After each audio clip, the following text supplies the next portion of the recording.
నారా చంద్రబాబు నాయుడు గారికి, పవన్ కళ్యాణ్ గారికి, లోకేష్ గారికి నమస్కారం.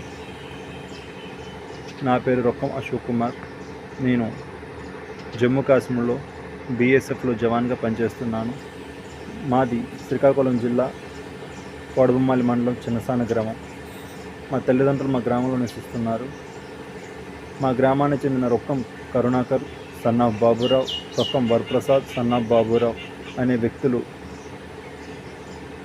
కొంతమంది వైసీపీ నాయకుల అండదండలతో మా స్థిరచర ఆస్తులపైన దౌర్జన్యంగా మా తల్లిదండ్రులను భయభ్రాంతులు గురి చేస్తూ వాటిని ఆక్రమించుకోవడానికి శతవిధాలా ప్రయత్నిస్తున్నారు. మా తల్లిదండ్రులు వృద్ధాప్యంలో ఉన్నారు. నేను ఇక్కడ ఉన్నాను. వాళ్ళని కాపాడుకోవడంలో నేను నిస్సహాయ స్థితిలో ఉన్నాను. దయచేసి మా తల్లిదండ్రులని, మా ఆస్తులను కాపాడి మాకు మళ్ళీ ఇప్పిస్తారని కోరుకుంటున్నాను. ఇట్లు మీ జవాన్. నమస్కారం సార్.